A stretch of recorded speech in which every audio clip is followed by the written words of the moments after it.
Hello అండి. మీరు ఎప్పుడైనా ఆలోచించారా? మీరు ఫర్ ఎగ్జాంపుల్ ఒక కంపెనీ స్టార్ట్ చేశారనుకుందాం. ఆ కంపెనీలో ఎంప్లాయీస్, వర్కర్స్ అందరూ సరిగ్గా వర్క్ చేస్తున్నారా లేదా అని మీరు ఖచ్చితంగా ఒక కంట కనబెడుతూనే ఉంటారు. అంటే ఒక కంపెనీ స్టార్ట్ చేసినందుకే మనం అంత జాగ్రత్తగా ఉంటే, ఇంత అండపిండ బ్రహ్మాండమైన సృష్టిని ఆ దేవుడు క్రియేట్ చేశాడు కదా, మరి ఆ దేవుడు మన మీద అటువంటి జాగ్రత్త వహించకుండా ఉంటాడంటారా?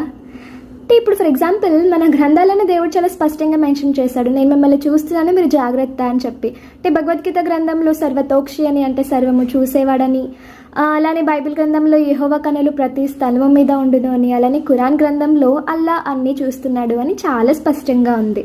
అంటే మనం ఎప్పుడైతే ఆ దైవానికి భయపడుతూ మన జీవితాన్ని గడుపుతామో అప్పుడు మనలో భక్తి అనేది జనరేట్ అవుతుంది. భయభక్తులు ఉన్నప్పుడే మనం ఈ ప్రపంచంలో ఒక మంచి సత్ప్రవర్తన కలిగిన వ్యక్తులుగా ఉంటాం.